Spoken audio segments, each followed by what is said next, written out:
Welcome to a new edition of the Neon Jazz interview series with veteran jazz guitarist Bill Moio. We caught up with him about his new 2025 CD, Try This, and a life lived in the music.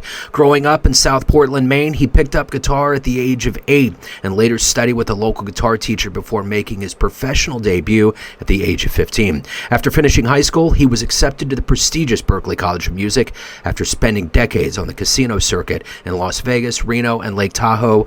This album sprung out of it, and it's been a wonderful backstory overall. We get into so much in this interview. Enjoy. It's wonderful to catch up with you. I'm looking forward to getting into Try This and your life in music, so thank you for taking some time out today. Absolutely. I appreciate you asking me to do it, and you and Carrie setting it up. Sounds great. Yeah, absolutely. So before we get into the latest album, I want to know, one of the biggest events that all of us humans have dealt with in our collective lifetimes had been this pandemic about 4.5 years ago. And, you know, it affected everybody, but especially musicians. So ultimately, how did you get through that time period, and how did it either influence this album or the way that you do things now? Well, I'll tell you, the interesting thing is when COVID hit, I practice guitar. I work on that every day. But I also play some piano, and I thought, well, it's COVID. It'd be a great time to get my piano chops better, and then I could start working on some new tunes, right? So yeah. I found there's a great online site. It's called Artist Works, and they have all different types of players. And I originally had done that a few years prior because I don't know if you're familiar with Chuck Loeb. Yeah, the great absolutely. Guitar player. Well, Chuck had a Chuck Loeb school down there, and I joined that, and he and I became good buddies, and he was a great mentor about everything, playing, writing. So I figured I'd go there, and I found a guy named George Whitty, who's great piano player. He was with he's the Brecker brothers and Randy Breck, everybody. So I started studying piano with him online. And then I found out that he also taught lessons in Logic. And are you familiar with that program? Yes, absolutely. Yeah, so and I went, oh, well, this is great, because now I got that program, and now I can work on my tunes. So he and I started doing Logic together, and I figured, well, what's the best way to learn it is to work on my tunes. So I had a couple, I call them Polaroids of tunes, and hey, man, he goes, oh, let's, start on this one. So we started on a tune, and by the time we were done, he said, Bill, this sounds, really good. I think it could have some future. Let's do a couple more. Let's get 3 together. And he was going to submit it to his record label, which was Shinaki. He had done a record for Randy Brecker and Eric Marienthal called Double Dealing that was nominated for a Grammy at the time. And so we worked up 3 tunes, which was great. And on the tunes, I played a lot of the keyboard parts, but anything, and George and I would laugh about anything that needed a real keyboard part, George did, because he's such a great player. And and then he submitted it to Shinaki, and the story goes, and he and I still laugh about it today, is the head there just was like, I love the music, I love the playing, I love the production. He sounds like some, it reminds me of Chuck Loeb. How old is this guy? And then I looked at George, because we did everything over the internet, and I said, and he goes, well, Bill, the door was closing slowly. I tried to keep it open. And he just passed on it. He thought it was too old. Yeah. Wow. And they had just signed artist named Justin Lee Schultz. You familiar with him? Yes. Yeah. Yeah, 16. At the time, he was 16, and incredibly talented kid. He doesn't even sound like a kid when he plays. He plays everything. And so it was kind of like, well, we're going in that direction with younger artists. So George and I laughed it off and went, well, hey man, let's just keep working on the tunes. And then it progressed, and we got involved. Jimmy Haslip helped us out and connected us with ITI Records, and that's what it's released on. And then, and I was able to get Jimmy to play on a tune. He's on the title cut. And so the whole thing was created and put together. And originally my idea was to do about 5 or 6 tunes and print up a bunch of CDs and send it to my buddies. Hey, here's and people I used to work with. Hey, here's my new stuff. And then it turned out that, we did this record on ITI, and now it's actually doing well, which is great. That's wonderful. Yeah, that is wonderful. What a great story. So talk to me a little bit about how a kid from South Portland, Maine makes his way to Vegas and then Arizona. How did this journey into the music, guitar, and jazz begin for you? Well, guitar was hit me when I was about 8 or 10, and just, like anybody else. Beatles tunes. The first thing I ever figured out was, Satisfaction. Sound familiar? Yeah. And luckily in South Portland, Maine, I have an older brother who's a great drummer. And he was in a band, and his guitarist went to Berklee College of Music in Boston. So when, the younger bro wanted to learn how to play guitar, well, I studied with his guitar player. And at, 12, 13 years old, he was putting me through the Berklee books. And then when I got out of high school, I went to Berklee and was fortunate enough to study with Bill Levitt, who anybody that knows guitar at Berklee, he was the chairman of the department and wrote the books. So I was fortunate enough to study with him, and he was great with, voicings, learning how to read. And I had another great guitarist that I studied with, whose name was Al DeFino, who was a great jazz player. And I studied kind of improv with him, studied everything else with Bill. And then, of course, after 2 years, I ran out of money, and that was the end of that. Lived in South Portland, Maine, and just worked and kept studying, and then had bands and had a little jazz quartet. And my folks had moved to Reno, Nevada, and they would come back and visit myself and my brother, and just like, why are you guys still here? Of course, they come in the winter. You guys ought to move out. And of course, my brother and I always joke. So we moved to Reno, the jazz capital of the world. And my father ran a couple casinos in Reno at the time. And so he said, come on out. You can play in the lounge, until you get established. And we did, and we played in the lounge. We started at about 2 or 3 o'clock in the morning. It was a country and western lounge, and we played after the country acts. And once we start, we'd laugh because you just see these cowboy hats walking out the door. But we played there, and then we got hired at the time. It was the MGM Casino, which was the largest casino in the world at the time in Reno. There was a gentleman from Boston that who was the head of entertainment there. He liked us because we were fellow paisans from the East Coast, and, he considered us our little project, and he had us play in one of the small lounges. And we worked there for a couple of years. It was great. And then, of course, work ended, and in Reno at the time, I started just playing shows, cabaret shows, main shows, and always worked on my playing. But I worked 6, 7 nights a week for 25 years. Just gigging, 13 shows a week. And if you did a normal gig, it was, 6 nights a week, 6 hours a night. My last gig when work slowed down in Reno and I moved to Las Vegas, the last gig I did there was in an Italian restaurant, and it was me and another guy, and it was 6 nights a week, 6 hours a night.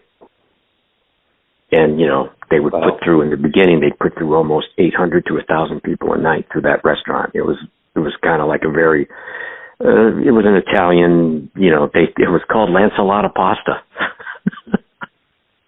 That was the name of the restaurant in the beginning. They upgraded it and the food got good. But that just always gigged and always worked on my playing, during the day. I never lost the sight of wanting to play the best that I could.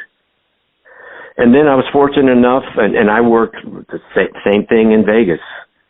I worked, dinner shows at the Rio, and then would go over to the Excalibur and do, 12 to 4, 5:30 to 10:30, go over to the Excalibur, work 12 to 4, and then, do that for 6 weeks, which would be 7 nights a week because you never have the same night off. And just work and, make a living and save. And then obviously the goal is so you don't have to do that forever. And I was fortunate I got to that point. And then my wife and I ended up moving here to the Phoenix area and just work locally, background trio, jazz stuff, straight ahead stuff. And then COVID happened, all work stopped, created the Try This CD.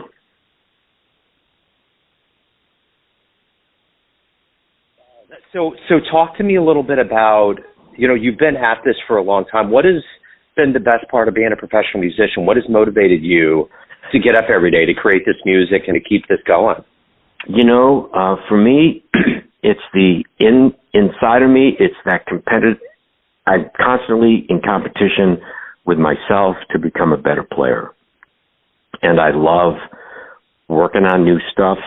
I love, working on my time. When I was at Berklee, I studied, I was in what was called the Applied Guitar Program, which Bill Levitt always wanted to have plectrum guitar recognized as a legitimate instrument. And of course, I was at Berklee from 74 to 76. So at that time, there were very few plectrum guitar programs. It's unlike today. And so his thought was, well, you play classical music with a pick, and that'll help legitimize the instrument. So I studied a lot of classical pieces and did a lot with a pick. And then when you needed it, it was picking fingers.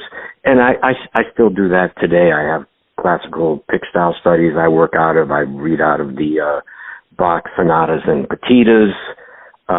Just music, learning about it, and constantly getting my playing better. That's what's always been my motivation. And then when I worked, pop band, every type of music you can think of, and very little of it was, blowing jazz. It was work.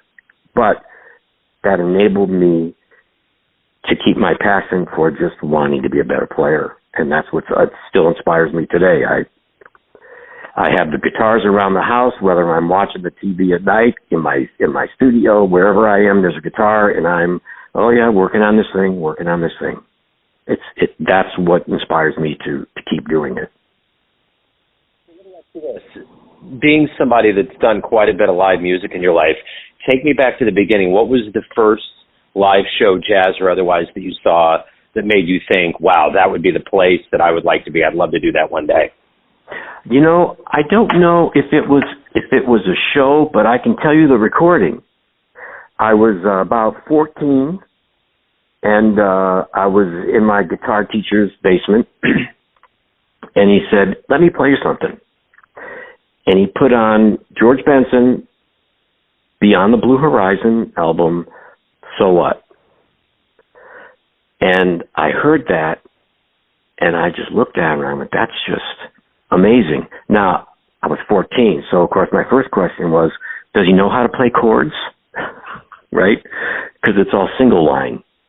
And he goes, oh yeah, he can play chords. And that recording did it for me. I never went, even as a guitarist, I never went through Clapton, Hendrix. I didn't go through any of that. I instantly gravitated to that type of playing, and that's what I want. That's what I want to do. And I've been fortunate enough because George lives here in Paradise Valley, and I was fortunate enough to hang with him a bunch and have lunch, and I was fortunate enough to be able to tell him that story. That hey man, that recording, and then South Portland and Boston, about an hour and a half drive. And George used to play at the the Jazz Workshop on Boston Avenue in Boston. It was a jazz workshop where the smaller groups played, and then there was Paul's Mall, which was in the same building. And my teacher would take me down there to see George play at the Jazz Workshop. And, being 14 or 15 and sitting 6 feet from that, you never forget it. It was just incredible. You've been at this for a long time. What has changed on the landscape of music that you see that's been positive, that's been good over the evolution of time? What is it? What has made you feel good about it? I think the internet has played a big part in the evolution of music and players, because when I learned, I'll give you an example of another favorite player of mine was Pat Martino, and he had recorded a record called El Hombre album. And where I was in South Portland, that album was a legend if you could find anybody that had it. So it took me almost 2 years before I found somebody that had that record. And I think Pat was like maybe 26 or something when he recorded it. It's just, to me, it's just perfect playing. And today, probably if you have Spotify, you can go Pat Martino, El Hombre, boom, there it is. Or it's on YouTube. So much information is available to younger players. Then I think that's a positive. And I think sometimes it can be a negative, because if you wait for 2 years to hear something, when you finally hear it, it has an incredible impact on you. On the other hand, if it takes you 2 seconds to find it, you might just breeze through it and not stop and really enjoy it. So there's a plus and a minus, but I think everything that's available for teaching, to see, other, of course, videos of other players playing, I think that's a positive for younger players coming up today. At the end of the day, you've dedicated your life to this music and to jazz. Why do you love this music that we call jazz? That's a tough question. I think it's just something that, as I said, when I was 14, you just hear it, and it's just something that instantly connects with you. And like somebody that would hear maybe Clapton and go, oh, that's it for me. It's a real personal thing. And also with me, because I played in so many, pop, top 40 bands and all types of music, I love R&B music. I love all kinds of music. And so when folks listen to the record, there's a lot of groove stuff on there. And yet, then I find a way to put my playing over it, to put my love of jazz over it, as opposed to something that's just straight ahead, or when I play trio and I'm just playing standards. So I think it's just it's that personal thing, it's the whole thing when you talk to young players and they want to do music as a living, and you ask them the question, do you have something else you're interested in? And they'll go, well, I like X, and go, well, here's the deal. If you can make that choice and do something else, that might be something to think, because if you're going to do music, there is no choice. It's just, that's what you do. It's something that hits you. If you could get into a time machine and go back in time and see one jazz performance with your own eyes, where would you go? Who would you love to see? I would probably say go and see George Benson at the Jazz Workshop in Boston, and sit about 5 feet from him and experience, that was in the days when he was recording with CTI. And just look at that. And then, of course, the amazing thing with him was then at the end of the night, he'd sing a song, and you'd just go, are you kidding me? So I would say that. I would say go go to the jazz workshop. I also had the opportunity to see Joe Pass play solo at the jazz workshop, and that was another thing of just, wow, to be able to be that close to that, and, that's it right there. It definitely sticks with you. So, Bill, at the end of the day, everyone out there has a perception of you. Family, friends, fans, everyone in your world, but you run the show. What's your perception of you? Who do you think you are? Well, I think I'm a good guy, which to me is very important because I've met some great players who aren't. I think being just a good guy is a good thing, and I think most people would agree on that. And I just always just strive to get better. And whenever I listen to anybody, no matter what, if they might be an average player or great, I always feel there's something from everybody you can learn, and you just listen with an open mind, and you can pick out good things and constantly learn from other people. So I would just say just the fact that I just have that urge to constantly work on my music and my playing, especially to get better. You're never there, as far as I'm concerned. Sure. Yeah. So if anyone wants to pick up a copy of Try This or catch you live, any of the good business in your world, where do they go? I would say if anybody would like a copy, they can go to itimusic.com. And then when they go, that's the record company. And when you go to the site, up on top it says CDs, and you start clicking, and there you go. And they get them out really quickly because I know a lot of folks that have actually purchased it through them. And of course, as everybody says, music is it's on all of the digital platforms. You can buy it at Amazon, at Apple Music, and it's on, of course, Spotify, Rhapsody, Bieber, I think it's all of the digital platforms. And, of course, it's on YouTube because it's distributed through the Orchard. So it's available everywhere.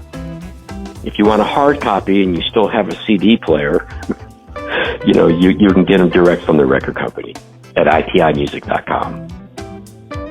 Those links. I'm an old school guy, so I still drive around with CD, so I love it. Yeah. Bill, this has been great, man. Great to meet you. Thank you so much for taking time out to talk about your story and the album, and best of luck with everything. Thank you so much, Joe. I really appreciate it. You have a great day and stay warm. Thanks for listening and tuning into another Neon Jazz interview, where we give you a bit of insight into the finest players and minds in Vegas, Arizona, Kansas City, and spots all over the world, giving fans all that jazz. Thanks to Bill for his time, energy, and cool. If you want to hear more Neon Jazz interviews, you can find us on Spotify and Apple Podcasts. Subscribe to us at YouTube, and for everything Neon Jazz, go to theneonjazz.blogspot.com. Until next time, enjoy the jazz, my friends.